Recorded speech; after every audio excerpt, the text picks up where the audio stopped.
오늘은 계속 로마서 강에 이어서 나가겠습니다. 27번째 시간이네요. 죄, 율법, 그리고 우리라는 제목으로 말씀을 나누겠습니다.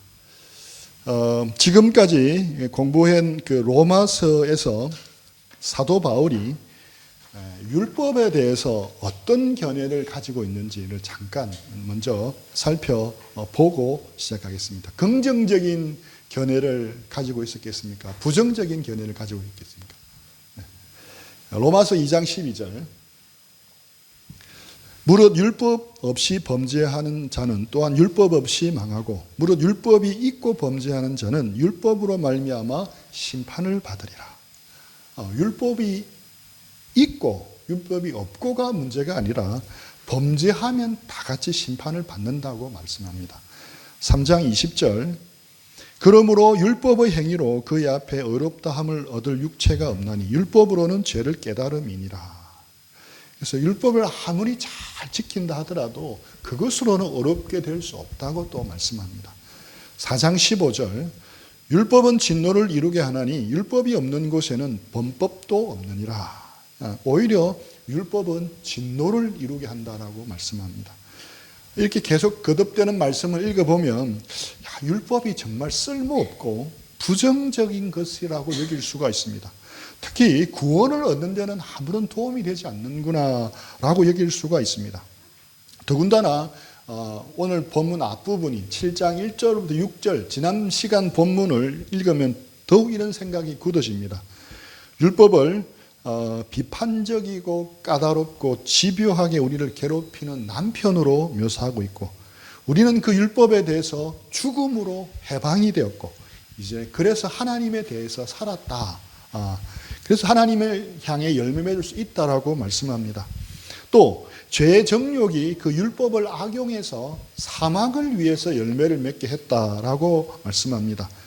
7장 6절. 이제는 우리가 얽매였던 것에 대하여 죽었으므로 율법에서 벗어났으니 이러므로 우리가 영의 새로운 것으로 섬길 것이요 율법 조문에 묵은 것으로 아니할지니라. 그래서 이제는 율법 조문에 묵은 것으로 주님을 섬기는 게 아니라 영의 새로운 것으로 섬겨야 한다라고 말씀합니다. 이제 여기까지 읽으면 율법은 아주 나쁜 것이라는 인식이 생길 수가 있습니다. 그래서 오늘 본문이 나온 겁니다. 그래서 우리 로마서 6장, 7장, 8장은 모든 분들이 어려워하는 내용입니다. 그래서 좀 딱딱하지만 이번 기회에 좀 어렵지만 한번 들어보겠다라는 마음으로 들어보시면 되겠습니다. 7장 7절 상반절. 그런즉 우리가 무슨 말을 하리요? 율법이 죄냐? 그럴 수 없느니라. 그래서 그런적이라는 접속사로 시작되는데 그런적이 뭘 받겠습니까? 그런적 했는데 이게 1절부터 6절까지의 말씀을 다 받는 겁니다. 율법을 통해서 죄의 정욕이 역사했으니 그렇다면 율법과 죄는 동일한 게 아닌가라고 오해할 수 있습니다. 율법이 죄인가? 율법 자체가 죄인가? 라는 질문이 나올 수 있는 겁니다. 그래서 바울은 이런 오해의 소지를 없애기 위해서 율법이 죄입니까? 라는 질문을 제기한 겁니다. 그리고 사도 바울의 대답은 결코 그럴 수 없느니라 입니다. 그러면서 오늘 본문에서 율법의 역할에 대해서 말씀하고 있습니다. 그래서 오늘은 우리가 죄, 율법, 우리와 이 세 개체가 어떤 관계가 있는지에 대해서 특별히 율법의 역할에 대해서 말씀을 나누고자 합니다. 7장 7절 하반절입니다. 율법으로 말미암지 않고는 내가 죄를 알지 못하였으니 곧 율법이 탐내지 말라 하지 아니하였으면 내가 탐심을 알지 못하였으리라. 율법으로 말미암지 않고는 내가 죄를 알지 못하였으니 우리가 너무나 잘 알잖아요. 율법의 가장 크고 핵심적인 역할은 우리에게 죄를 깨닫게 해주는 겁니다. 우리에게 무엇이 의고 무엇이 죄인지 확실하게 알려주는 것이 율법의 역할입니다. 만약 우리에게 율법이 없으면 우리는 기준을 상실하고 방향성을 잃어버립니다. 살인하지 말라 말씀하셨기 때문에 살인하는 것이 죄인 줄 알게 됐습니다. 도둑질하지 말라 말씀하셨기에 도둑질하는 게 죄이구나는 걸 알게 되었습니다. 탐내지 말라 말씀하셨기에 탐내는 것도 죄인 줄 알게 됐습니다.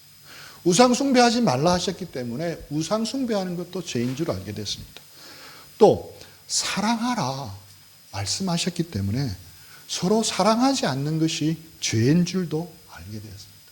자기를 부인하고 자기 십자가를 지고 나를 쫓으라 말씀하셨기에 내 하고 싶은 대로 살고 또 주님의 십자가, 내게 주신 십자가를 외면하고 사는 것이 죄인 줄을 알게 된 겁니다. 그러면 율법이 없었을 때는 세상에 죄가 없었겠습니까? 로마서 5장 13절 제가 율법이 있기도 전에 또 세상에 있었으나 율법이 없었을 때는 죄를 죄로 여기지 아니하였느니라. 율법이 있기 전에도 죄는 있었습니다. 우리가 이기적으로 행동할 때 누가 보고 그건 이기적인 행동이야 라고 지적을 해주지 않으면 이기적인 행동이 안 되겠습니까? 이기적인 행동이잖아요. 마찬가지로 그것이 이기적인 행동이며 잘못된 것이라고 말해주면 비로소 그렇구나 깨닫게 되는 겁니다. 율법도 마찬가지입니다. 율법은 죄를 드러냅니다. 하나님의 그 진리의 빛이 숨은 죄를 드러냅니다. 우리 속에 숨은 죄를 드러냅니다. 교묘한 가면 속에 감추어서 있어 추하고 반역하는 내 속에 있는 죄의 모습, 우리 속에 있는 죄의 모습을 드러내어 줍니다. 우리가 다음 시간에 이 문제를 더 자세히 나누겠지만 하나님의 말씀대로 살려고 발버둥 치고 노력해 본 사람만이 자기가 정말 죄인인 것을 알게 됩니다. 그렇지 않으면 그냥 그래 내가 죄인이지 라는 정도밖에 안 되지만 정말 하나님 말씀대로 한번 살아보겠다. 그 말씀 앞에 자기를 드리고 말씀대로 살려고 하면 그때야 비로소 내가 처절하게 죄인이다. 내 속에 얼마나 숨은 죄가 많구나. 내 뼛속같이 죄인 것을 알게 되는 겁니다. 좀 쉽게 비유하자면 율법은 그 치과 의사가 환자 입안에 넣는 그 작은 거울과도 같습니다. 치과 의사는 이 거울을 가지고 충치가 있는지를 검사합니다. 이것을 가지고 충치를 치료하거나 또 충치를 뽑을 수는 없습니다. 그 거울은 눈에 잘 안 보일 수도 있는 그 충치 먹은 부분이 어디인지를 보여줄 수만 있을 뿐입니다. 그런데 이 거울로는 진단은 가능하지만 치료는 할 수 없는 것입니다. 자, 7장 8절 우리 같이 한번 읽을까요? 시작. 그러나 죄가 기회를 타서 계명으로 말미암아 내 속에 온갖 탐심을 이루었나니 이는 율법이 없으면 죄가 죽은 것임이라. 우리 11절 같이 한번 읽겠습니다. 시작. 죄가 기회를 타서 계명으로 말미암아 나를 속이고 그것으로 나를 죽였는지라. 똑같이 이제 제가 빨간 표시로 8절과 11절에 반복되는 것이 죄가 기회를 타서 계명으로 말미암아 이렇게 나옵니다. 기회를 탄다는 말은 죄가 율법을 자기의 군사 작전 기지로 사용한다는 말입니다. 또 비슷한 말로 죄가 율법을 지렛대로 이용한다는 말입니다. 우리가 지렛대를 이용하면 무거운 물건도 이렇게 들 수 있듯이 죄가 율법을 지렛대로 이용해서 더 죄를 잘 짓도록 만든다는 겁니다. 죄가 선한 율법을 이렇게 납치해서 악용을 하는 겁니다. 예를 한번 들어보겠습니다. 나는 이 시대에 하나님께 쓰임받는 종이 되겠다. 나는 이 시대에 하나님께 쓰임받는 직업을 가진 평신도 사역자가 되겠다. 나는 주님께 쓰임받는 좋은 의사가 되겠다. 또 좋은 작곡가가 되겠다. 좋은 교수가 되겠다. 이렇게 헌신하고 다짐합니다. 이건 결코 나쁜 게 아니고 선하고 거룩한 결심이고 헌신입니다. 하지만 이 죄라는 존재는 우리 속에 있는 이 죄는 때로 우리가 깨닫지 못하도록 교묘하게 그거를 변질시키고 악용을 합니다. 그 선한 주님을 향한 비전이 탐심이 되고 야심이 되어 버리도록 바꾸어 버립니다. 우리 신앙생활에 이러한 일이 허다하게 일어납니다. 좋은 의도로 시작했지만 하다 보면 그 의도가 잃어버리는 경우가 많습니다. 주님의 몸된 교회를 섬기면 섬길수록, 특별히 내가 다른 사람들보다 좀 더 열심히 수고해서 섬기면 섬길수록 우리의 섬김과 헌신이 공로가 되기 쉽고 자기 의가 되기 쉽습니다. 내가 이만큼 했어. 말은 안 하지만 인정해 달라는 겁니다. 바울 사도는 율법을 통해서 거룩하고 선한 것조차도 탐심으로 변질시키고 있는 죄의 무서운 능력을 말하고 있습니다. 그것이 이제 8절부터 11절입니다. 핵심 원리는 제가 하나님의 계명, 율법이 주는 기회를 활용해서 악용한다는 겁니다. 율법이 없으면 죄가 죽은 것이다. 이 말은 율법이 없을 때는 죄가 없는 게 아니라 정확하게 말하면 휴면 상태입니다. 잠자고 있는 겁니다. 10장 13절, 신명기 10장 13절, 내가 오늘 내 행복을 위하여 내게 명하는 여호와의 명령과 규례를 지킬 것이 아니냐. 자, 하나님은 행복을 위해서 하나님의 말씀을 주셨습니다. 그런데 누구의 행복입니까? 이 구절에서 우리는 하나님의 행복이라고 착각하는 경향이 있는데 하나님의 행복이 아니라 우리의 행복입니다. 우리가 행복하게 살라고 하나님이 말씀을 주셨습니다. 그런데 죄의 지배를 받는 우리 마음은 너무나 지금 뒤틀려 있습니다. 그래서 말씀을 거지것대로 받아들이지를 않습니다. 하나님은 마음을 다하고 목숨을 다하고 뜻을 다해서 하나님을 사랑하라고 하십니다. 결코 이것은 하나님의 유익을 위해서 하신 말씀이 아닙니다. 가만히 생각해 보면 상상할 수도 없는 광대한 그 온 우주보다 더 크신 하나님이 뭐가 부족해서 또 어떤 사랑이 결핍되어서 우리에게 이 말씀을 요구하시는 것이겠습니까? 결코 그런 게 아닙니다. 우리 예영이가 고3이라서 한 번씩 이제 그런 가방을 이렇게 한번 받아주면 제가 무거워서 깜짝 놀랄 때가 있습니다. 그런데 예를 들면 지나가는 깨미가 예영이를 좋아하게 됐습니다. 그래서 그 무거운 가방을 좀 들어주고 싶어서 힘을 보태주고 싶어 합니다.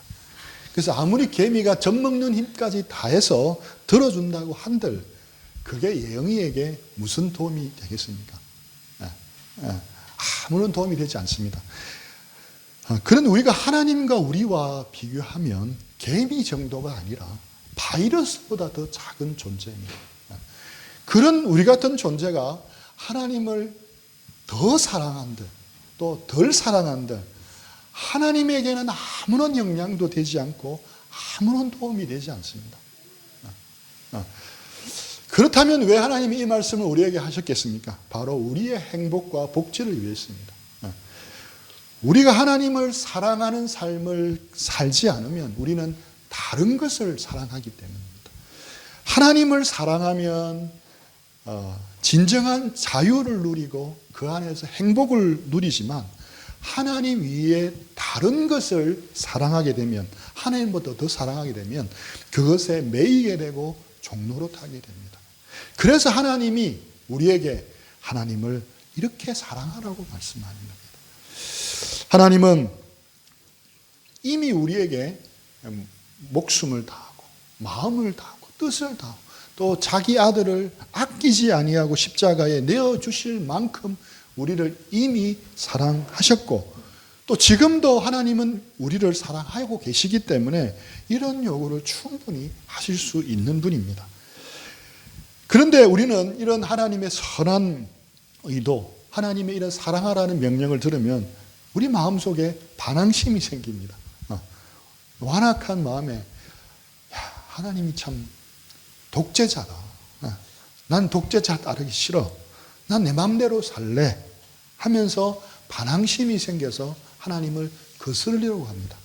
마치 누가복음 15장에 나오는 아버지 유산을 미리 챙겼다는 탕자와 같습니다. 이처럼 우리 속에는 이런 반항심, 죄가 없는 것이 아닌데 휴면 상태에 있습니다. 좀 예를 들자면 보통 이제 피점령지의 주민들은 평소에는 속으로만 자기를 점령한 점령자들에 대해서 적대적일 수 있습니다.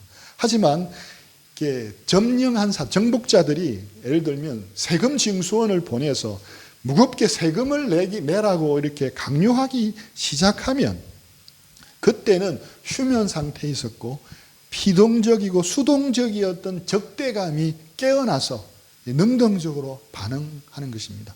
이처럼 하나님의 명령이 우리에게 와서 하나님을 예배하고 하나님을 사랑하라고 선포할 때 우리 인간의 마음에 본색이 드러나고 적극적인 반항심이 들끓게 되는 겁니다. 자, 7장 9절 누가 한번 읽어주시겠습니까?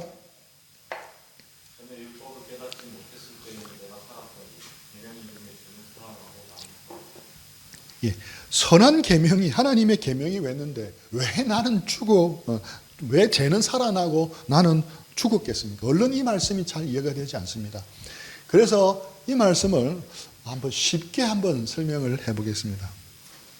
한 사람이 죄라는 괴물에게 꽁꽁 묶인 채 방에 앉아 있습니다. 근데 괴물이 자고 있는 동안 깨어날까 봐 그는 불안하게 숨죽이면서 이렇게 가만히 있었습니다. 그런데 그때였습니다. 갑자기 계명이라는 사람이 그 방문을 쾅 박차고 큰 소리로 외칩니다. 그 앉아있는 사람에게 너 어서 일어나 저 괴물을 죽여야 돼 하고 고함을 질렀습니다. 무슨 일이 일어났겠습니까? 잠자는 호랑이 그 수염을 만지는 셈입니다. 이미 묶여있는 그 사람은 꼼짝할 수가 없습니다. 오히려 그 고함 소리를 듣고 죄라는 괴물만 깨어났습니다.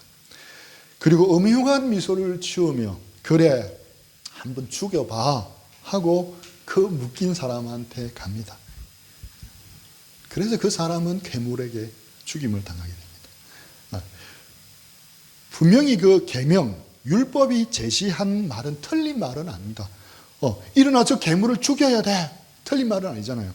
하지만 그 결과 잠자는 괴물만 깨어서 괴물에게 죽게 만들어 버린 겁니다. 그래서 전에 율법을 깨닫지 못했을 때는 내가 살았더니 계명의 이름에 죄는 살아나고 나는 죽었도다. 이제 이 말씀이 그렇게 이해하시면 될 것 같습니다. 10절 결론을 제시합니다. 생명에 이르게 할 그 계명이 내게 대하여 도리어 사망에 이르게 하는 것이 되었도다.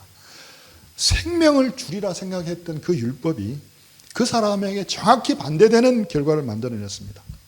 방문을 박차고 들어와서 죄라는 괴물을 죽이라고 명령했을 때는 율법이 실제로 그 괴물을 죽일 수 있을 거라 생각해요. 터미네이터처럼 등장해서 멋있게 괴물을 죽이고 죄에 묶여있는 자기를 구출해서 자유케 해주리라 믿었습니다. 그러나 결과는 율법이 괴물만 깨우고 말았습니다. 율법은 누가 더 힘이 센지 강력한 두목인지만 알려주었을 뿐입니다. 그 죄라는 괴물에서, 그 죄라는 종에서 그 사람을 해방시키려면 율법이 고함치는 게 아니라 다른 무언가가 필요했습니다. 11절 죄가 기회를 타서 계명으로 말미암아 나를 속이고 그것으로 나를 죽였는지라. 그래서 죄는 이렇게 기회를 엿보다가 우리에게 온갖 탐심을 이루게 합니다. 율법을 통해 틈을 타서 탐욕을 일으키는 겁니다. 에덴 동산에서 하나님께서 에덴 동산에 살고 있는 아담과 하와에게 동산의 중앙에 있는 선악을 알게 하는 나무의 열매를 먹지 말라고 하십니다. 계명을 주신 겁니다. 지키라고 율법을 주신 겁니다. 그런데 죄가 기회를 엿보고 있다가 하와에게 접근합니다. 정녕 하나님께서 그 동산 중앙에 있는 과실을 먹지 말라 하셨냐? 왜 먹지 말라고 했냐 아니야? 그걸 네가 먹으면 내 눈이 밝아지고 하나님처럼 될 거다. 이렇게 탐욕을 부추깁니다. 3장 6절 여자가 그 나무를 본즉 먹음직도 하고 보암직도 하고 지혜롭게 할 만큼 탐스럽기도 한 나무인지라. 여자가 그 열매를 따먹고 자기와 함께 있는 남편에게 주매 그도 먹은지라. 그 탐욕 때문에 이제 선악과를 따먹습니다. 하나님의 계명을 거역했고 그 결과 에덴 동산에서 추방됩니다. 에덴 동산이 기쁨의 동산인데 신라군이 되어버립니다. 낙원을 잃어버린 채 고통 속에 살아야 했습니다. 온 인류에게 이 무거운 죄의 멍에를 넘겨주었습니다. 그 불순종으로 인해 죄를 따라 사망이 들어오고 죽음에 이르게 된 겁니다. 7장 12절 이로 보건대 율법은 거룩하고 계명도 거룩하고 의로우며 선하도다. 바울은 율법과 계명은 모두 거룩하고 의롭고 선하다고 선언합니다. 율법 자체, 계명 자체가 문제가 있는 것이 아니라 이용당했을 뿐이라는 겁니다. 악용당했다는 겁니다. 그러나 중요한 것은 하나님이 그것을 그냥 내버려 두신 것입니다. 13절 우리 같이 한번 읽을까요? 시작. 그런즉 선한 것이 내게 사망이 되었느냐? 그럴 수 없느니라. 오직 죄가 죄로 드러나게 하기 위하여 선한 그것으로 말미암아 나를 죽게 만들었으니 이는 계명으로 말미암아 죄로 심히 죄되게 하려 함이라. 선하고 알리하는 나무의 열매를 먹지 말라는 계명을 악용해서 아무리 죄가 사람을 죽음의 구렁텅이에 몰아넣더라도 하나님이 주신 그 계명 자체가 악한 게 아닙니다. 율법과 계명은 중립적입니다. 율법 때문에 아담이 죄에 빠진 게 아니라 죄가 죄로 적나라하게 드러나게 하기 위해서 하나님이 율법을 주신 것입니다. 죄가 하나님이 거룩하고 선한 율법을 악용해서 사람들을 죽음의 구렁텅이로 넣지만 거기서 얻어진 게 있다면 이 말씀에 죄로 심히 죄되게 분명히 그 죄의 정체를 드러낸 것. 우리 속에 있는 죄가 심히 죄되게 하신 겁니다. 하나님이 이처럼 율법을 주셔서 죄가 심히 죄되게 드러낸 것은 이 죄의 문제를 해결하기 위한 하나님의 방법의 시작이었습니다. 그리고 그 방법의 하이라이트가 뭡니까? 그 방법의 하이라이트는 바로 예수 그리스도의 십자가입니다. 십자가에서 하나님은 죄 문제를 단번에 영원히 해결하셨습니다. 죄가 있는 곳에 은혜가 넘쳤다고 말하는 바울의 선언은 십자가를 가리키고 하는 말씀입니다. 하나님의 백성을 노예 삼아 죽음으로 몰아가던 죄를 십자가에서 예수님이 죽으심으로 그 죄의 능력을 다 없앴던 겁니다. 죄의 능력을 십자가 은혜의 능력으로 덮어버리고 삼켜버린 겁니다. 결론적으로 율법은 절대로 죄를 넘어서 우리에게 생명을 줄 수가 없습니다. 죄라는 괴물의 능력은 너무 크고 강력해서 우리의 밭과 안 모두를 장악하고 있기 때문입니다. 그래서 우리는 율법을 지켜서 또 행위로 무엇을 성취해서 구원을 얻을 수가 없습니다. 선행을 통해 자기 나름의 종교의식을 지켜서 하나님 앞에 내세울 수 있는 의를 이룰 수가 없다는 겁니다. 죄라는 이 괴물은 율법을 악용해서 사람들을 노예 삼아 종노릇하고 있습니다.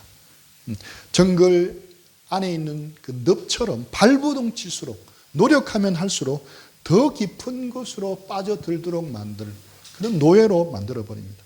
그래서 예수님이 오신 겁니다. 예수님은 오직 예수님 안에 안식이 있다고 말씀합니다. 마태복음 11장 28절 우리 한번 다 같이 한번 읽어볼까요? 시작. 수고하고 무거운 짐진 자들아 다 내게로 오라. 내가 너희를 쉬게 하리라.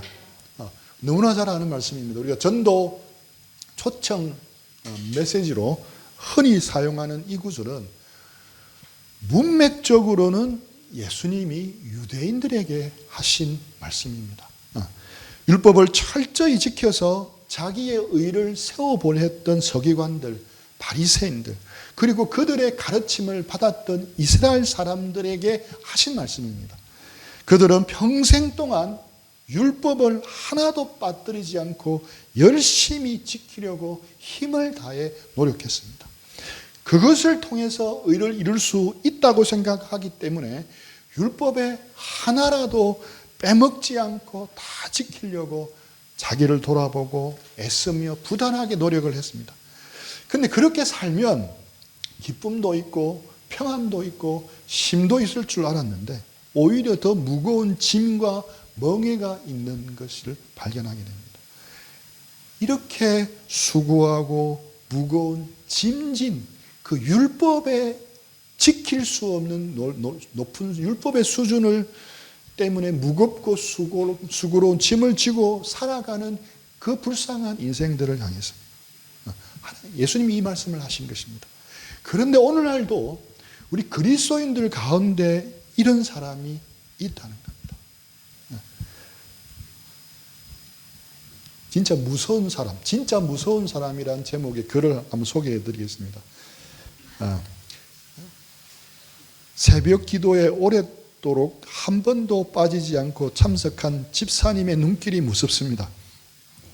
그분의 머릿속에는 새벽 기도에 빠진 목사와 장로들의 빠진 횟수와 날짜가 정확하게 기록되어 있습니다. 11조를 정확하게 꼬박꼬박 하는 신자의 눈길이 무섭습니다. 그분의 머릿속에는 11조를 빼먹거나 제대로 하지 않는 동료 신자들의 목록이 빼곡히 들어있습니다. 40일 금식 기도를 다녀온 권사님의 눈길이 무섭습니다. 그분의 시선에는 너는 왜 금식하지 않느냐? 라는 무언의 질타가 섞여 있습니다. 건강하고 큰 교회를 다니는 성도가 무섭습니다. 그 성도의 말투에는 작고 별 볼 일 없는 교회를 다니는 사람들에 대한 우월감이 넘쳐납니다. 무언가를 깨달은 안티가 무섭습니다. 그분의 몸짓에는 깨닫지 못한 어리석은 사람을 향한 손가락질이 배어 있습니다. 박사학위를 받은 신학자가 무섭습니다. 그분 앞에 서면 모든 사람이 종류별로 차곡차곡 분류되어 버리고 맙니다. 성도 수가 제법 되는 교회 목사들이 무섭습니다. 그분은 권위와 무게가 엄청난 압박으로 성도들을 찌그러뜨립니다. 이런 사람이 진짜 무서운 사람이라고 말하는 글입니다. 우리 주변에 이런 그리스도인들을 볼 수가 있습니다. 이런 무서운 사람의 얼굴에는 엄숙한 경건함은 있을지 몰라도 기쁨과 평안과 쉼은 찾아보기가 힘듭니다. 참 불행한 인생을 살고 있는 사람입니다. 가장 기독교적으로 보이지만 가장 비기독교적인 삶을 살고 있는 겁니다.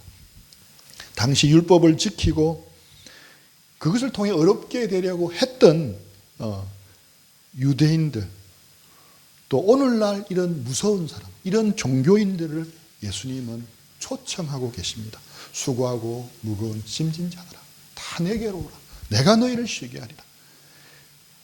완전히 다른 차원의 접근입니다. 어떤 행위나 규정을 완수해서 하나님께 인정받는 신앙과는 차원이 다른 신앙입니다. 관계를 통해서 쉼과 안식을 줄 테니 거저 오라고 말씀합니다. 29절, 나는 마음이 온유하고 겸손하니 나의 멍에를 메고 내게 배우라. 그리하면 너희 마음이 쉼을 얻으리니.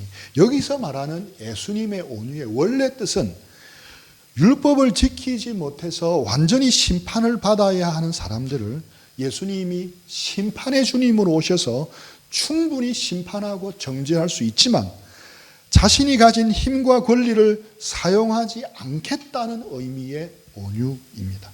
나는 절대로 너희를 정죄하지 않겠다. 심판하지 않겠다.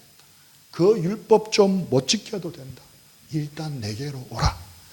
와서 같이 있자라고 말씀하는 겁니다. 그럴 때 예수님은 그 사람들에게 샬롬과 안식을 주시겠다고 말씀하십니다. 이거는 당시에도 그렇고 지금도 그렇고 전혀 새로운 차원의 영성입니다. 무엇을 지켜서, 무엇을 먹지 않아서, 무엇을 먹어야 해서, 무엇을 하지 않아서 하나님과 올바른 관계를 세우려고 하는 게 아니라 예수님과의 관계를 통해서 일단 예수님께로 오면 하나님과 올바른 관계를 세울 수가 있는 겁니다. 율법은 중립적입니다. 율법을 누가 사용하는가에 달려 있습니다. 죄가 이용하면 율법을 악용할 수 있고 반대로 은혜가 사용하면 유익할 수가 있습니다. 그래서 바울은 믿음이 율법을 굳게 세운다고 말씀하시고 예수님께 가서 이것을 누리는 사람은 비로소 율법을 지킬 수가 있게 되는 겁니다. 그래서 우리가 예수님께 나아가야 합니다. 우리가 죄의 노예 상태에서 벗어날 수 있는 단 한 가지 길은 예수님께 나아가는 겁니다. 내가 너희를 쉬게 하리라 초청하시는 예수님께 나아가는 겁니다. 우리 죄를 위해 죽으시고 부활하신 예수님의 십자가 앞에 나아가서 그분을 우리의 주님으로 모실 때 비로소 우리는 그분과 예수님과 연합할 수가 있습니다. 예수님과 함께 죄에 대해서 죽고 율법에 대해서 죽고 하나님과 함께 살아날 수가 있습니다. 그것을 알고 여기고 드리라고 제가 가르쳤습니다. 그렇게 할 때 앞으로 로마서 8장에서 다루겠지만 예수님이 우리 안에 쉼과 안식과 기쁨을 회복시켜 줄 뿐 아니라 이제 새로운 능력을 주시는 겁니다. 바로 성령의 능력입니다. 율법은 죄라는 괴물을 죽이라고 고함만 쳤지 그 괴물을 죽일 수가 없었습니다. 하지만 새롭게 우리에게 주어지는 성령의 능력 때문에 우리는 그 죄라는 괴물을 죽일 수 있는 능력을 얻게 된 겁니다. 새로운 능력이 나타나서 어떻게 해볼 도리가 없었던 그 죄 문제를 해결할 수 있는 방법이 생긴 겁니다. 이 놀라운 사실 때문에, 이 놀라운 이유 때문에 바울은 목숨을 걸고 예수님의 죽으심과 부활, 이 그리스도의 복음을 그렇게 전했던 겁니다. 이것이 유일한 길이기 때문에 우리는 어떻습니까? 종교적인 활동에만 열심히 종교인으로 살고 있습니다. 아니면 예수님과 교제 안에서 기쁨과 샬롬을 누리는 그리스도인으로 살고 있습니다. 저는 그 영화 패션 오브 크라이스트에 나오는 무섭고 사나운 얼굴을 한 그 종교 지도자들, 바리새인들, 서기관들의 얼굴이 생각이 났습니다. 우리는 그렇게 살고 있지 않습니까? 수고하고 무거운 짐을 진 채 부단히 내가 무엇을 해야만 하고 또 무엇을 하지 말아야 하나님께 인정을 받을 수 있고 그렇게 여기며 늘 잘못하면 어떻게 하지? 불안함 가운데 그냥 살아가는 종교인은 없으시겠죠. 아니면 내 있는 이 모습 그대로 온유하신 주님 앞에 나아가서 주님이 주시는 샬롬과 쉼을 누리며 그런 힘으로 율법을 이루며 살아가고 있습니다. 저는 존 오트버그 목사님의 이 말을 참 좋아합니다. 우리가 앞으로 놀라운 어떤 일을 이루어낸다고 해서 지금 하나님께서 우리를 사랑하는 것보다 더 사랑하실 수 있도록 만들 수는 없답니다. 우리가 어떤 크고 놀라운 사역을 이루어낸다고 해도 지금 하나님께서 우리를 사랑하시는 것보다 더 우리를 사랑하게 만들 수 없습니다. 우리가 우리의 분야에서 어떤 놀라운 영향력을 이루어낸다고 하더라도 지금 하나님께서 우리를 사랑하는 것보다 더 우리를 사랑하게 만들 수 없다는 겁니다. 우리가 더 큰 성과를 내더라도 더 찬란하고 성숙한 모습으로 바뀌더라도 또 더 많은 사람들에게 폭넓게 인정받는 삶을 살더라도 심지어 우리가 그렇게 바라고 있던 더 높은 영성과 더 높은 수준의 순종의 삶을 이루어낸다 하더라도 현재 하나님이 그리스도 안에서 우리를 사랑하시는 그 지금의 사랑보다 더 많이 사랑하도록 만들 수 없다는 것을 우리는 알아야 합니다. 물론 우리가 더 높은 수준의 영성, 더 높은 수준의 순종의 삶을 산다면 아마 우리에게 주신 이 사랑을 더 가까이, 더 리얼하게, 또 더 피부에 와닿게 더 많이 누리고 느낄 수는 있을 겁니다. 그렇지만 그 총량을 더 누릴 수는 없는 겁니다. 그런데 이 복음은 겸손히 엎드릴 때, 겸손히 무릎 꿇을 때 비로소 보이기 시작합니다.